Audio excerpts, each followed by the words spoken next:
पहला राजाओं की पुस्तक 21 अध्याय 27 वचन यह लिखा है, एलिया के ये वचन सुनकर अहाब ने अपने वस्त्र फाड़े और अपनी देह पर टाट लपेट कर उपवास करने और टाट ही ओढ़े पड़ा रहने लगा और दबे पांव चलने लगा। परमेश्वर के पवित्र वचन के पढ़े, सुने, समझे और कबूल किए जाने पर परमेश्वर की आशीष हो। प्रभु आशीष दे आप लोगों को। उपवास का ये 16वां दिन आप लोगों को बहुत बहुत मुबारक हो। प्रभु आप लोगों को आशीष दे।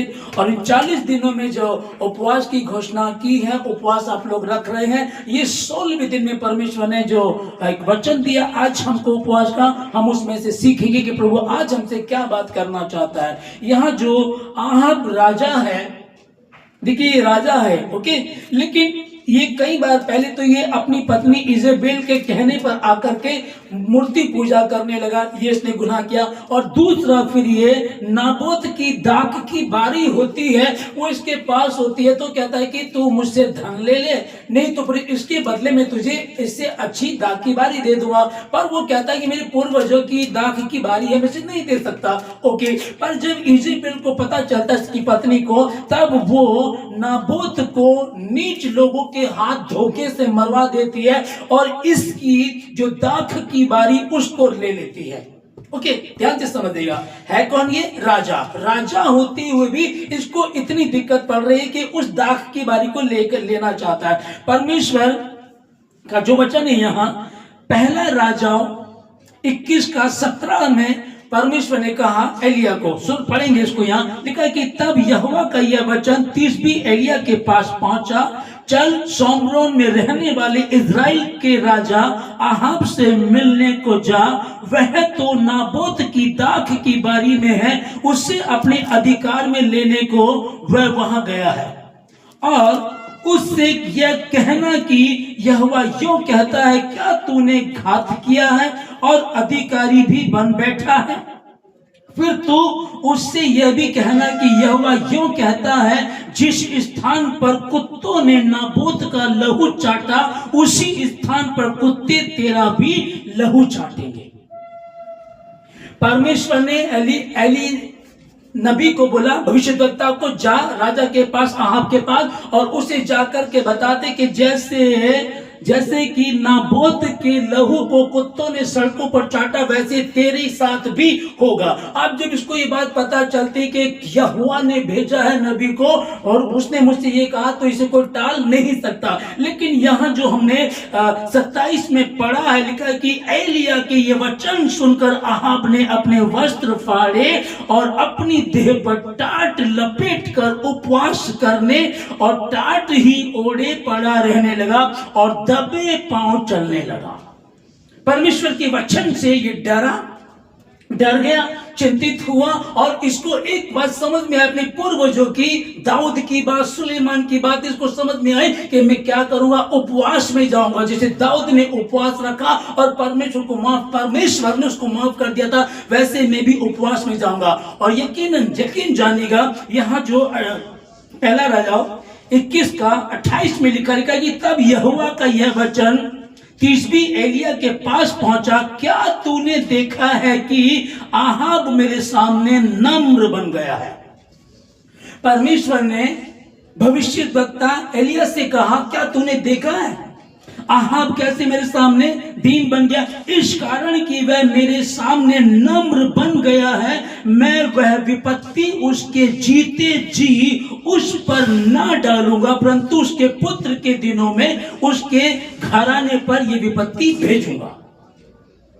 आज का वचन ध्यान से समझिएगा, कितना बड़ा गुनहगार था ये परमेश्वर का। अपनी पत्नी इजेबेल के कहने पर मूर्ति पूजा करने लगा था। चलो ठीक है, वो भी करता था। अब इसने क्या किया कि राजा है, इसके पास किसी चीज की कमी नहीं है, तो भी इसने क्या किया, जो नाबोत की दाख की बारी थी उसको लेने के लिए एक गुनाह इसने किया कि इसकी पत्नी ने उसको नीच लोगों के हाथ धोखे से मरवा दिया और उसकी दाख की बारी भी इसने हड़प ली। ना। अब फिर तो भी परमेश्वर ने जब नबी को उसके पास भेजा, जा करके बता, तूने इतना बड़ा गुनाह किया, तो अधिकारी बन बैठा, तूने उसकी दाग की बारी छीन ली और उसको मरवा दिया तूने, इसलिए जो उसके साथ हुआ, जैसे उसके लहू को सड़क पर कुत्तों ने, नाबोत के लहू को सड़क पर कुत्तों ने चाटा, वैसे ही आहाब तेरे साथ भी होगा। तब ये दिन हुआ, उपवास रखा, टाट ओढ़े रहने लगा, पड़ा रहा और दबे पांव चलने लगा। और परमेश्वर ने इसके मन को देखा, क्योंकि परमेश्वर बाहरी रूप नहीं भीतरी रूप को देखता, और ये मन से दुखी हुआ। तब परमेश्वर ने कहा, एलिया तूने देखा है आहाब कैसे मेरे सामने दीन बन गया है, इसलिए जो मैंने कहा था कि विपत्ति तुझ पर भेजूंगा, अब वो विपत्ति मैं उसके ऊपर नहीं भेजूंगा। ध्यान से समझना चीज को, कि परमेश्वर ने ही कहा था तू धोखेबाज है, तूने इतना बड़ा गुनाह किया। अरे ठीक है, दाग की बारी ले ली तो ले ली, तूने उसको धोखे से मरवा दिया। तब इसके ऊपर एक बड़ी विपत्ति आनी थी, लेकिन वो विपत्ति कैसे टल गई कि उपवास चल रहे हैं, उपवास के 40 दिनों में हम लोग हैं, हम नम्र हो रहे हैं, दीन हो रहे हैं, टाट हो रहे हैं। इन दिनों में समझेगा कि परमेश्वर ने आहाब को, जो इजेबेल अपनी पत्नी के कहने पर मूर्ति पूजा में फंस गया था, उलझ गया था, अन्य देवताओं को पूजने लगा था, उसी के विषय में लिखा हुआ कि उसी से बात कर रहा है परमेश्वर। उसी को क्या है कि वो दीन बन गया। ठीक है, एक आदमी ने हत्या भी करा दी, दूसरे की प्रॉपर्टी भी हड़प ली उसने, और उसके बाद वो दीन बन गया। लेकिन सच्चा पश्चाताप परमेश्वर को बहुत पसंद आता है। और प्रभु ने कहा, मैं अब जो मैंने तुझे कहा था एलिया कि तू जाकर के बता, इसके साथ वैसा ही होगा, नहीं, अब मैं उस पर ये विपत्ति नहीं भेजूंगा। ध्यान से समझिएगा इस चीज को कि आज का ये उपवास 16वें दिन का ये उपवास हमको क्या सिखा रहा है कि हम जो परमेश्वर ने आहाब के गुनाहों को, आहाब की गलतियों को माफ कर दिया और कहा कि वो विपत्ति मैं उस पर नहीं भेजूंगा, तो ये तो बाइबल का है कि हम इसको पढ़ रहे हैं, ये 3000 साल पहले हुआ था। ओके ठीक है, आज के लिए हमारे लिए क्या है, हम जो आप लोग जितने भी उपवास में हैं, किसी से जाने में अनजाने में गलती हुई, बहुत सारे लोग हैं, मसीह में भी काफी सारे लोग हैं, जाने में अनजाने में गलती की, कोई किसी की प्रॉपर्टी छीन ली, किसी ने किसी पत्नी के साथ किया, किसी ने किसी के पति के साथ व्यभिचार किया, गंदे काम किए, माँ बाप का आदर नहीं किया, माँ बाप के विरोध में होकर के काम किया, लड़की ने किसी गैर जाति से शादी कर ली, लड़के ने किसी से कर ली, वो बातें जो परमेश्वर को पसंद नहीं आती, जब वो तुमने किया और तुम परमेश्वर के समीप बैठे हो, इन दिनों में जब उपवास में हो, क्या लिखा है, और अपने वस्त्र फाड़े आहाब ने और अपनी देह पर टाट लपेट कर दबे पांव चलने लगा और टाट लपेटे ही पड़ा रहने लगा। इतना दिन वो हुआ। तो आज भी, आज उपवास के 16वें दिन में परमेश्वर आपसे ये बात कर रहा है कि यदि तुम पश्चाताप करोगे, तौबा करोगे, तो डरना मत, सेनाओं का यहोवा वही कहता है कि मैं तुम्हें क्षमा करूंगा। ये उस समय की बात चल रही है जब पवित्र आत्मा आता और चला जाया करता था। ये उस समय की बात है जब अनुग्रह नहीं आया था, और आज 2026 में मैं और आप, हम अनुग्रह में हैं, और अनुग्रहकारी यीशु मसीह तो ठहरा रहता है। पश्चाताप करो, तौबा करो, मन फिराओ, उपवास रखो, अपने कामों से, अपने गुनाह वाले कामों से मन फिराओ, ताकि पश्चाताप होने से तुम पर अनुग्रह हो और तुम आशीष को पाओ और तुम नए जीवन को जी सको। वही परमेश्वर इस बात को बोल रहा है। माता पिता का आदर नहीं किया, तुमने चोरी पी, दारू पी रहे थे, व्यभिचार कर रहे थे, गंदे काम कर रहे थे, झूठ बोल रहे थे, चर्च के पादरी के खिलाफ बोल रहे थे, कितने गुनाह कर रहे थे, कोई बात नहीं, फिर भी समझिएगा यहां क्या लिखा है, एलिया क्या तूने देखा है कि आहाब कैसा मेरे सामने दीन हो गया है, इसलिए अब ये विपत्ति में उस पर नहीं डालूंगा। जब उसकी इतने बड़े गुनाह को परमेश्वर माफ कर सकता है, तो आप जितने भी इस समय हैं, बाइबल फिर भी कह रही, जहां आप खुली वही सवेरा। डाकू ने आजीवन गुनाह किया, परमेश्वर के सामने तौबा किया, अंगीकार किया और मान लिया कि प्रभु तू ही उद्धार करता है, मैं जब तेरा राज्य है तो मेरी सुधि लेना। प्रभु ने कहा आज ही तो मेरे साथ स्वर्ग लोक में होगा। और प्रभु कह रहा है अध्याय 1:18 में बोल रहा क्या था कि आओ हम आपस में वाद विवाद करें, तुम्हारे अधर्म के काम चाहे लाल रंग ही के क्यों ना वो हिम के समान श्वेत हो जाएंगे। उस परमेश्वर ने कहा है, और धरती आकाश टल जाएंगे परंतु उसका वचन कभी भी नहीं टलता। नहीं टलेगा, नहीं टलेगा। जिसने आहाब को इतने बड़े गुनाह के लिए माफ कर दिया, नाबोत को नीच लोगों के हाथों से इजेबेल ने मरवा दिया, उसकी दाख की बारी धोखे से रख ली, और जब उसने तौबा की, पश्चाताप किया, उपवास करने लगा, तब परमेश्वर ने अपने दास को कहा अब ये विपत्ति जो मैंने कही थी उस पर नहीं भेजूंगा। वही परमेश्वर कल था, वही आज है और वही कल भी है। वही कह रहा है कि वो कभी बदलता नहीं है। हम अपने मन को बदलें, तौबा करें, माफी मांगे। और इंसान, ये बहुत बुरा है। आहाब था कौन? राजा। अब देखिएगा, राजा होने पर भी उसका क्या मन ललचाया, इसकी दाख की बारी सुंदर है, मेरे इलाके में है, ये तो मुझे दे दे और मैं तुझे इसके बदले में दूसरी दे दूंगा। और जब वो नहीं मिली तो ये राजा होने के बाद भी निराश हुआ, उदास हुआ। उस दिन इसने खाना नहीं खाया, अपने घर में पड़ा रहा। इजेबेल इसकी पत्नी ने पूछा क्या हो गया तुझे, क्यों तू उदास है? अरे तू तो राजा है, अगर वो प्यार से नहीं देता तो हम धोखे से ले लेंगे, उसको मरवा देंगे, हमारा कोई क्या बिगाड़ लेगा। ऐसा किया गया, समझ देगा। आज भी लोगों के पास धन है, संपत्ति है, पैसा है, तो भी लोग डरते नहीं। भय नहीं है खुदा का, भय नहीं खुदा का। एक घर है, एक और होना चाहिए, लेकिन यार वो तो धोखे से, यार कोई बात नहीं, ले लेते हैं। चोरी से, धोखे से, पत्नी है तो भी वह विचार में, पति है तो भी वह विचार में, गड़बड़ी कर रहे, कितने ऐसे करते हैं। अच्छा, इसका कारण वही है कि शैतान उलझाने, लिखा है कि वो नाश करने और घात करने आता है। शैतान नाश करने और घात करने आता, परंतु मैं इसलिए आया कि वे जीवन पाए और बहुतायत का जीवन पाए। इसलिए राजा होते हुए भी उसका दिमाग वहां खराब था। यहां लोगों का रहता है और पैसा हो जाए, एक और कार हो जाए, एक और बाइक हो जाए, एक और मतलब कि जितना भी होना थोड़ा लगता, जितना भी होता थोड़ा लगता।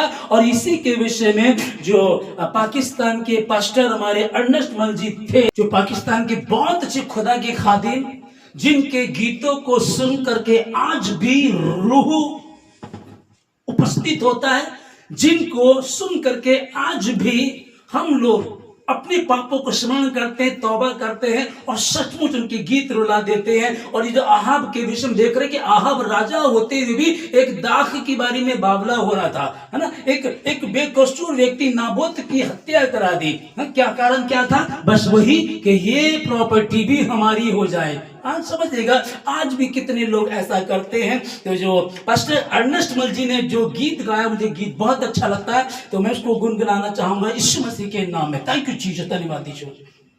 ऐसे है, कभी कभी बगावत करता है मन, तुझसे भी सुंदर लगता है धन, सोने की चमक पैसे की सदा, ताने दे कौन है तेरा खुदा, तब मैं घुटनों पर झुकता हूँ और गालिब सा यूं कहता हूँ, यीशु तेरे होते बिकूं तो कैसे बिकूं, यीशु तेरे होते बिकूं तो कैसे बिकूं, जब जब गुनाह का सोचूं फिर याद तेरी आई, और कलवरी की धारा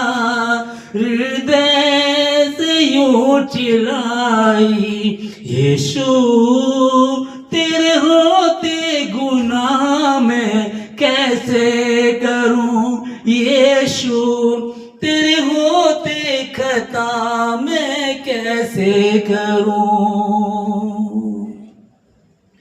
यहां जो ये गीत के शब्द हैं, ध्यान से समझिएगा। कह रहा है कि कभी कभी बगावत करता है मन। अरे पड़ोसियों के पास तो 2 बंगले हैं, पड़ोसियों के पास तो 2 कारें हैं, उनके बच्चे तो बड़े स्कूलों में पढ़ रहे हैं, ये बगावत। देखिए बढ़ना अच्छी बात है, लेकिन चिढ़ना और जलन रखना, जलन होनी चाहिए बढ़ने वाली। जलन ये ना हो कि हम उसको टांग अड़ा करके गिरा दे, या आहब राजा ने जैसे नाबोत की हत्या करा दी, वो नहीं होना चाहिए। तो ये क्या, ये गीत का लिखने बोल रहा है कि कहता है कि कभी कभी बगावत करता है मन, तुझसे भी सुंदर लगता है धन। कहता परमेश्वर तुझसे भी सुंदर लगता है धन, सोने की चमक पैसे की सदा।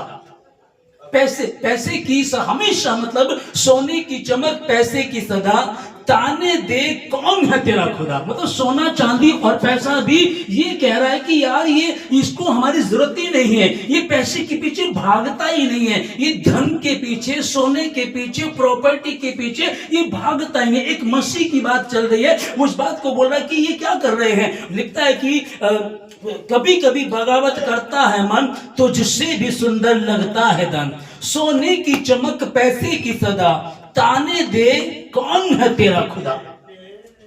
फिर कह रहा है कि तब मैं घुटनों पर झुकता हूं और गालिब सा, गालिब मतलब कि मतलब विजयी, जयवंत से बढ़कर यीशु मसीह से कहता हूं, जयवंत से बढ़कर जो यीशु मसीह हुआ है, जिसने शैतान को हरा करके विजय पाई है, उसके लिए तब मैं घुटनों पर झुकता हूं और गालिब सा यूं कहता हूं, तेरे यीशु तेरे होते बिकू तो मैं कैसे बिकू। यीशु तेरे होते मैं बिकू तो कैसे बिकू। क्यों, क्या मतलब है। ये धन, सोना, चांदी, प्रॉपर्टी ये सब है, होता है, हुआ है। अरे भाई, दुनिया में बड़े बड़े अमीरों से अमीर लोग, ऊंचे ऊंचे लोग, जिनको धन की कमी नहीं है, जब वो दुनिया से गए, सिकंदर महान जो दुनिया से जब गया, 30 साल की उम्र में उस व्यक्ति ने आधी से ज्यादा दुनिया को जीत लिया था, और उसके नाम क्या है, सिकंदर महान। वो व्यक्ति जब मरा तो मरने पर उसने एक बात कही कि मेरी जो अर्थी को लेकर के चलेंगे वो डॉक्टर होने चाहिए, ताकि लोग जान ले ये डॉक्टर भी इस व्यक्ति को बचा नहीं सके, और सोना बिछा देना सड़क पर, ताकि उस सोने पर चले और लोग जान ले कि ये सोना ये भी इसको नहीं बचा सका।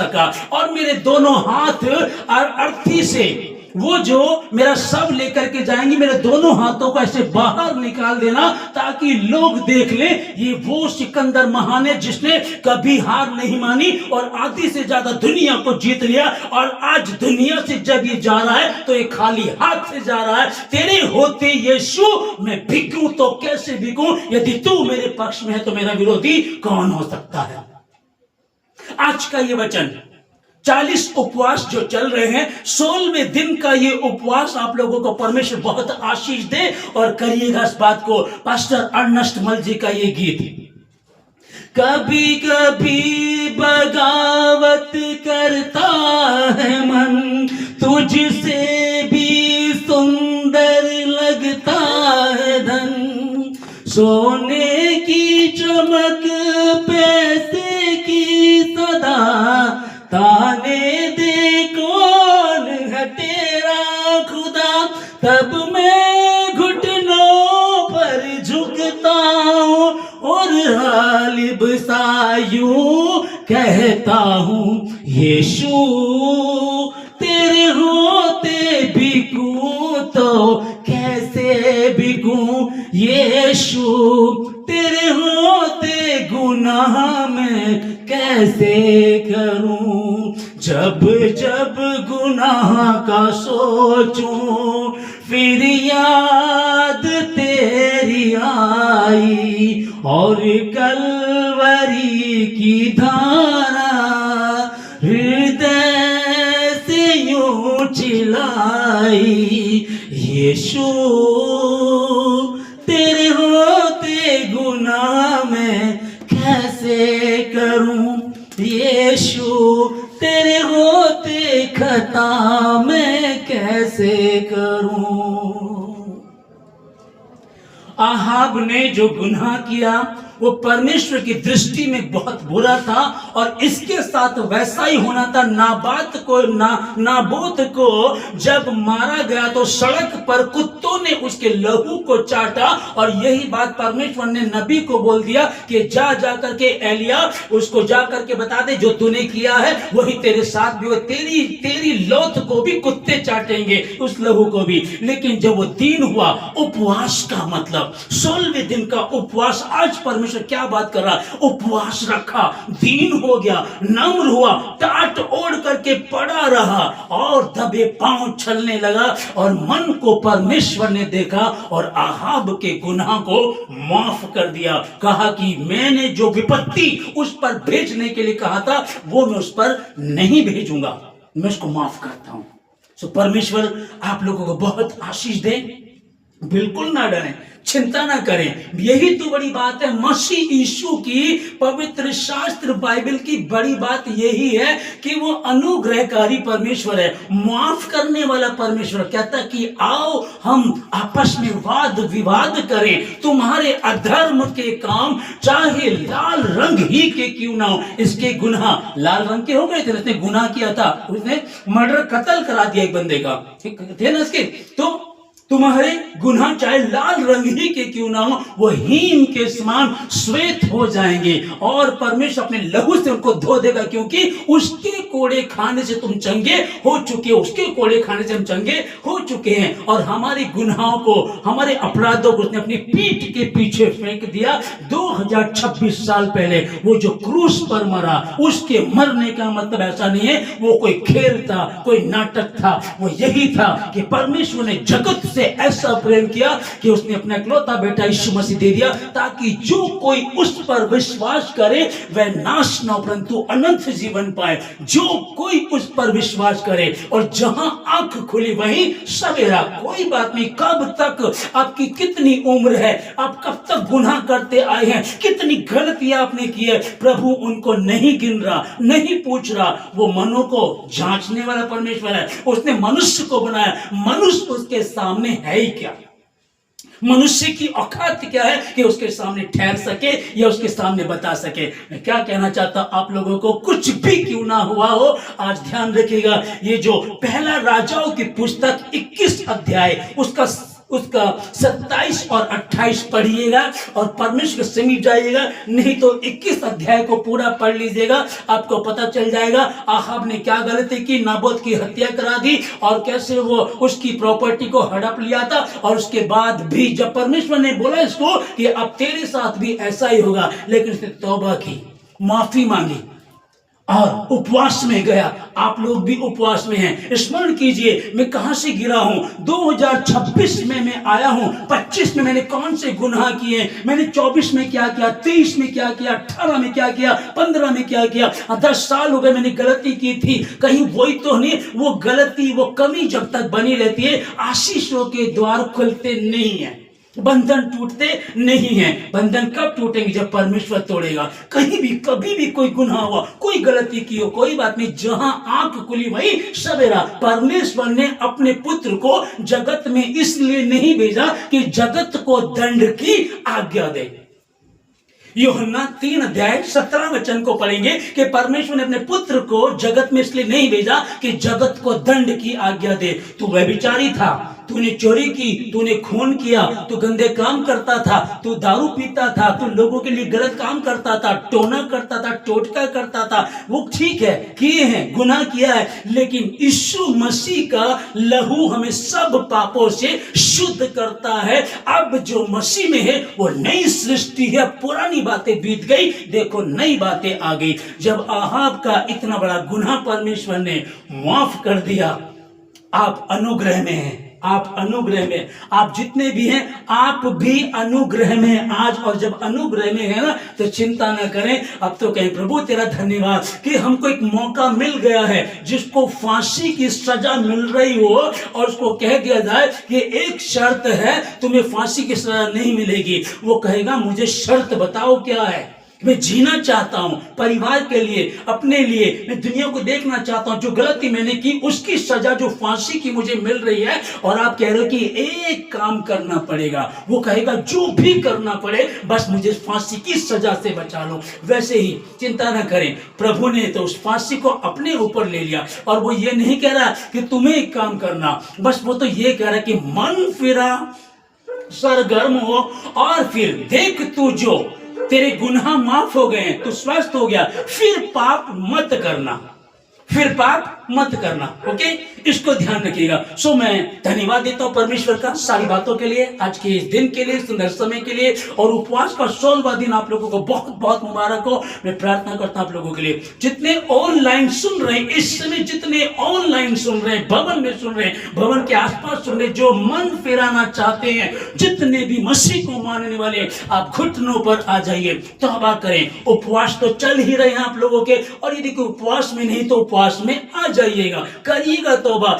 टूटे घर जुड़ने लगेंगे, अंधकार की शक्ति भागेगी, टोने टूट के खत्म होंगे यीशु मसीह के नाम से, हर गड़बड़ी मिटेगी यीशु मसीह के नाम में, क्योंकि ये नाम दुनिया में सर्वश्रेष्ठ नाम है। आसमान के तले, जमीन के ऊपर कोई दूसरा नाम नहीं दिया गया जिसके द्वारा इंसान उद्धार पा सके, माफी पा सके। और वो माफी कौन देता है? यीशु मसीह। वो उद्धार कौन देता है? यीशु मसीह। वो उद्धार आपका है। यदि उपवास में है, अच्छी बात है, और यदि डमाडोल चल रहा उपवास में, कई बार होता है, और अच्छे से ईमानदार हो जाइएगा। उपवास में प्रार्थना ज्यादा बढ़ा दीजिएगा, है ना, और वचन को ज्यादा पढ़िएगा, अध्ययन कीजिएगा, और कहें प्रभु इस 2026 में तू प्रभु, जहां हम सुन रहे हैं बहुत बुरा माहौल है, बहुत बुरा हाल है, क्या कुछ हो सकता है, हम न्यूज के माध्यम से सुन रहे हैं 13 मार्च को ऐसा होगा, 17 मार्च को ऐसा हो जाएगा, दुनिया खत्म हो जाएगी,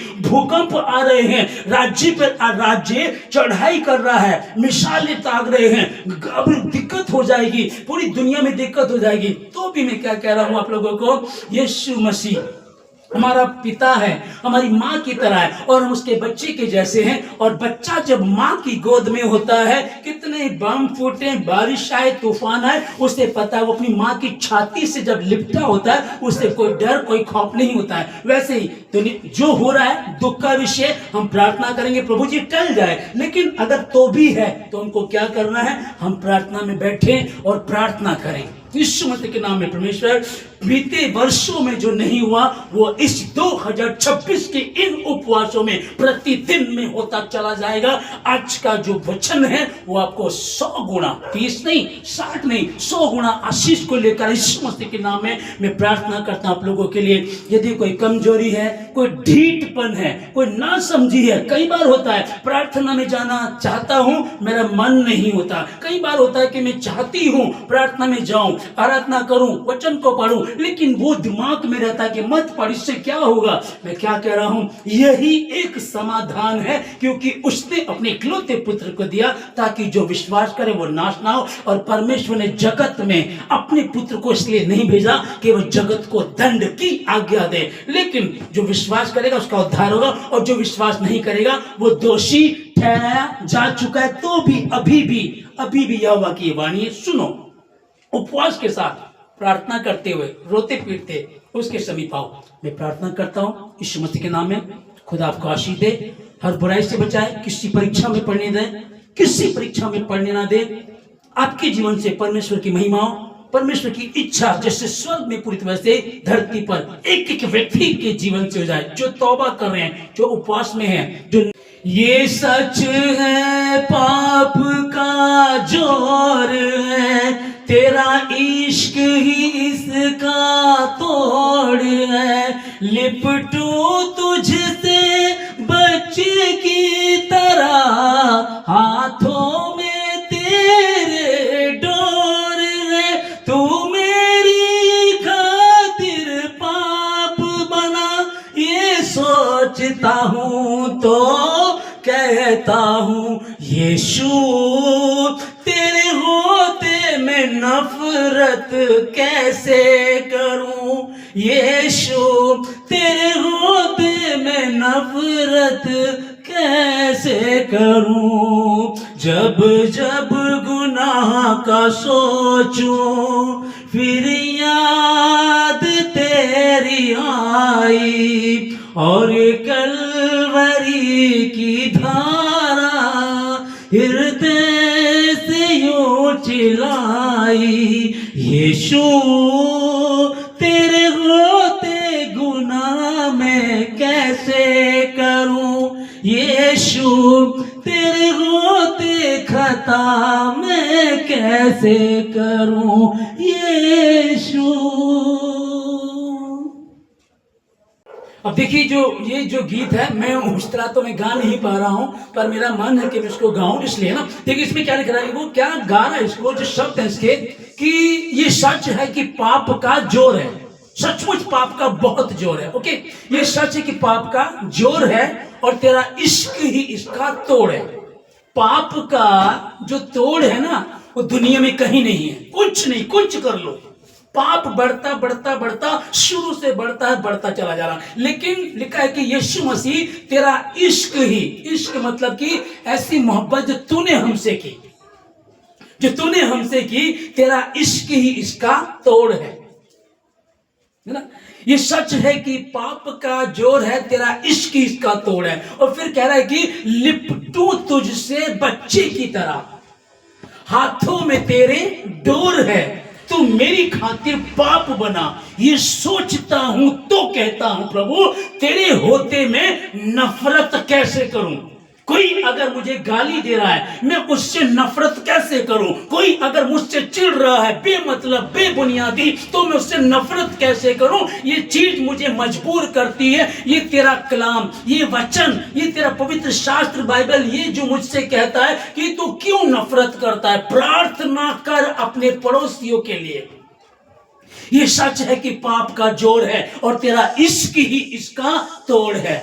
लिपटू तुझसे बच्चों की तरह, हाथों में तेरे डोर है, तू मेरी खातिर पाप बना, ये सोचता हूं तो कहता हूं यीशु तेरे होते हुए मैं नफरत कैसे करूं, मैं किससे नफरत करूं, क्योंकि दुनिया तेरी है, ये सारा जहान तूने बनाया। क्या मैं अपने सगे भाई सगी बहन से नफरत कर सकता हूं? नहीं कर सकता। तो फिर मैं कैसे अपने पड़ोसियों से, उन लोगों से जिनके दिमाग में है कुछ गंध है, शैतान डालता है, मैं कैसे उनसे नफरत करूं? क्या करना है? अपने पड़ोसी से अपने समान प्रेम कर, दुआ कर उनके लिए। उपवास का ये दिन आप लोगों को बहुत बहुत मुबारक हो, परमेश्वर आप लोगों को बहुत आशीष दे। यीशु मसीह के नाम में मैं प्रार्थना करता हूं हर सुनने वाले के लिए प्रभु, जितने भवन में हैं, भवन के आसपास हैं और जितने ऑनलाइन सुनते, मैं इनके लिए प्रार्थना करता हूं परमेश्वर अपनी योजनाओं को इनके जीवन से पूरा करें, हर बुराई से इन्हें बचाए, किसी परीक्षा में पढ़ने ना दे। आज का ये वचन इनके जीवन में 30 नहीं 60 नहीं 100 गुना आशीष को लेकर के आए।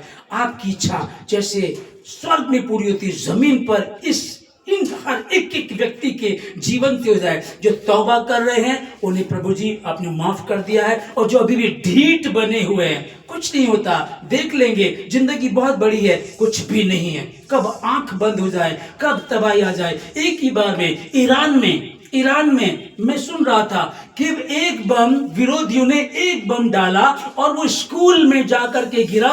180 बच्चे, 180 चिल्ड्रंस ऑन द स्पॉट मर गए। 180 घर तबाह हुए, उनके बच्चे मर गए। कब क्या हो जाए नहीं पता, वक्त रहते तौबा कर लें, कहीं प्रभु धो दे, शुद्ध कर दे, क्षमा कर दे, अरे माफ कर दो अपने गुनहगारों को, और प्रभु के समीप बच्चे की तरह लिपट जाओ, और जो वो तुम्हारी लड़ाई लड़ेगा फिर सोचो। इसलिए मैं प्रार्थना करता प्रभु इन सबको आशीष दे, हर बुराई से बचाए, किसी परीक्षा में पढ़ने अपनी योजनाओं को इनके जीवन से पूरा करें। मैं धन्यवाद देता हूं सब बातों के लिए। उनके जीवन से जो ढीठपन है, जो अंधकार की शक्ति है, जो गड़बड़ी का आत्मा जो इनको आपके समीप आने नहीं देता, हर गड़बड़ी का आत्मा यीशु मसीह के नाम से मैं इनके जीवन से, इनके परिवारों से, इनके घर से, इनके दिलो दिमाग से निकाल करके यीशु मसीह के नाम में, यीशु मसीह के नाम में इन सबों से निकाल करके, इन सबों से यीशु मसीह के नाम से इनसे निकाल करके fire, Holi ghost the fire, पवित्र आत्मा की आग उतरे, इनका ढीठपन टूटे, इनकी जो गड़बड़ी की आत्मा खत्म हो, जो मसीह यीशु के पास आने से इनको रोकती है, वो हर अंधकार की शक्ति मिटे यीशु मसीह के नाम से। हे अंधकार की शक्ति, ढीठपन की आत्मा, मैं तुझे हुक्म देता हूं, मसीह के लोगों को छोड़ और निकल। और जितने मसीह को मानने वाले शुरुआत कर रहे हैं, उनके साथ भी मसीह का आत्मा है, तू उनको छोड़ करके निकल। धन्यवाद सब बातों के लिए, थैंक यू जीसस। धन्यवाद देते प्रभु, thank you Jesus, thank you, glory glory glory, hallelujah. धन्यवाद धन्यवाद धन्यवाद धन्यवाद धन्यवाद देते प्रभु जी, सारी बातों इन सबों के साथ हो, अपनी योजना को पूरा करें। इन उपवास के दिन में परमेश्वर तेरी बड़ी महिमा परमेश्वर मेरे जीवन से, मेरे परिवार से, मेरे पड़ोसियों से, मेरे मोहल्ले से, मेरे नगर से, मेरे शहर से, मेरे स्टेट से, मेरे देश से प्रभु जी हो जाए, इस पृथ्वी से हो जाए तेरी महिमा। धन्यवाद देते सब बातों की प्रार्थना यीशु मसीह के नाम से मांगते हैं, आमीन।